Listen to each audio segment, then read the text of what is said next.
Indonesia tuh paling bahaya di mana? Kalau saya boleh dalam kesempatan ini bilang, saya mau bilang bahwa jaga Sumatera baik-baik, jaga Indonesia Timur baik-baik.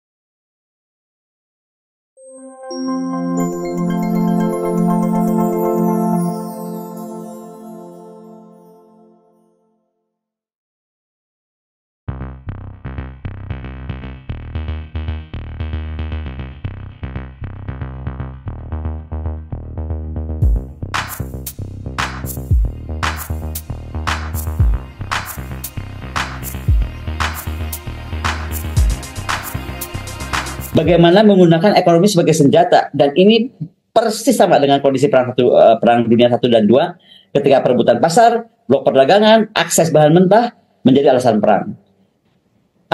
Sekarang kalau ditanya akses bahan mentah itu apa? Indonesia tuh paling bahaya di mana? Kalau saya boleh dalam kesempatan ini bilang, saya mau bilang bahwa jaga Sumatera baik-baik, jaga Indonesia Timur baik-baik. Kita nanti akan bicara tentang itu ya. Itu dulu, nanti saya akan masuk ke sana. Sekarang potensi yang terlibat siapa? Udah pasti poros barat dan poros timur. Amerika, Jepang, Korea Selatan, Australia, NATO pasti dalam satu blok. Ada the Quad, ya kan, Five Power Defense Arrangement. Nah, bagaimana posisi kita, terutama dalam kasus Laut Cina Selatan dan Taiwan? Kemudian Tiongkok, Rusia, Iran, kemudian juga Korea Utara, dia membentuk aliansi tandingan. Dan perang, sekali lagi, tidak hanya militer, tapi juga ekonomi, cyber, dan ruang angkasa. Konflik penyebarannya akan kecil ya, seperti Laut Cina Selatan jadinya kecil ya kalau kita dalam konteks global. Jadi isu Laut Cina Selatan, isu Taiwan, isu semenanjung Korea atau Asia Tengah sebenarnya itu kecil, tetapi bisa menjadi keterlibatan besar ketika negara-negara di belakangnya, di sampingnya, di kirinya, di kanannya terlibat gitu. Nah, belum lagi tadi perang dagang dan embargo energi ini juga bisa membuka salah satu langkah konflik baru dan terutama dalam langkah-langkah diplomatik yang salah diambil gitu.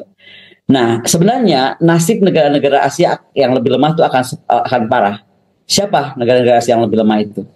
Indonesia, Filipina, Vietnam, Malaysia, Pakistan, Bangladesh.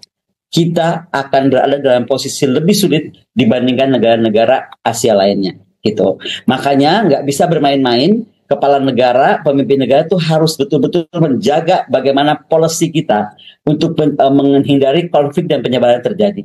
Berhenti blaming orang, berhenti ada yang memecah belah, karena yang terjadi memang dunia sedang berubah gitu. Konsentrasi ke situ dulu. Nah, kemudian apa yang terjadi?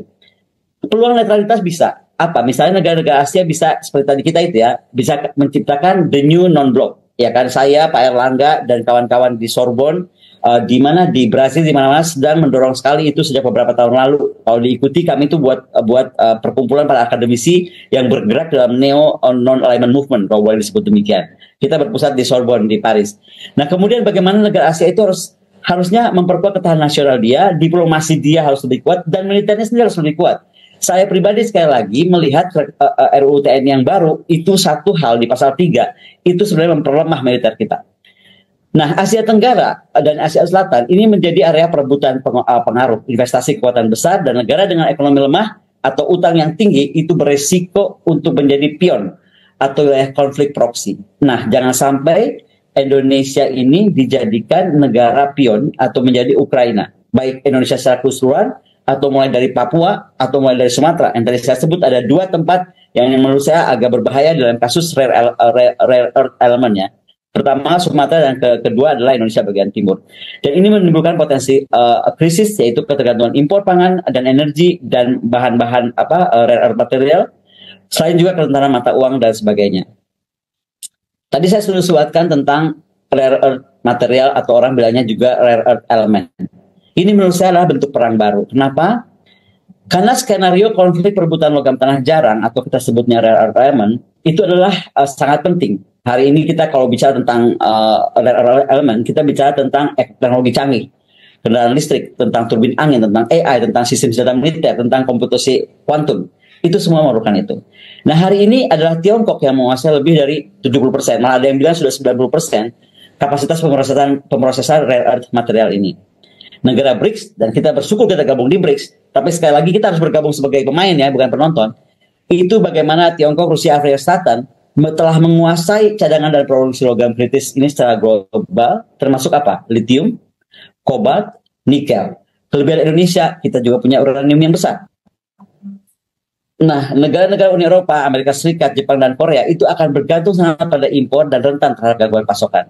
Yang mau saya cerita dengan slide ini adalah akan terjadi perang antara blok yang pemilik rare element terbesar atau pengelola kapasitas pemrosesan rare earth element yang besar, termasuk Indonesia ya, karena dia punya rare earth element yang besar, dengan negara-negara Barat yang akan mencoba mencari. Ini udah seperti perang rempah-rempah zaman dulu lah. Kalau dulu kita perang dunia karena perang kolonialisme karena rempah-rempah. Nah, ini sekarang rempah-rempah dalam tanda kutip baru, yaitu rare earth element, dan ini menjadi perhatian kita yang harus besar.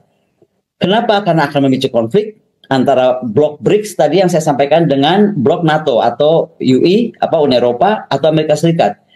Karena terjadi nasionalisme sumber daya, terjadi embargo atau pembatasan ekspor oleh BRICS, bisa terjadi, ya dong, untuk kita mengontrol negara-negara Barat ini.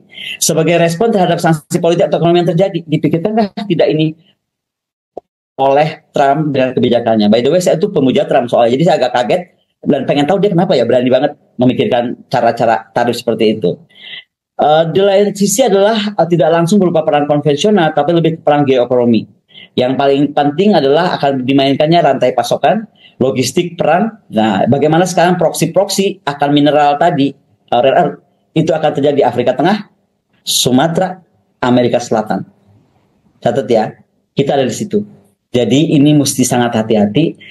Saya tidak tuliskan Indonesia bagian timur karena itu agak terberai ya. Tapi kalau untuk rare earth material betul-betul lebih di ke Sumatera dan Indonesia bagian timur di daerah-daerah tertentu. Termasuk misalnya Kepulauan Tanimbar, ya kan, itu di sana. Kemudian Maluku Tenggara, Maluku Barat Daya kalau nggak salah.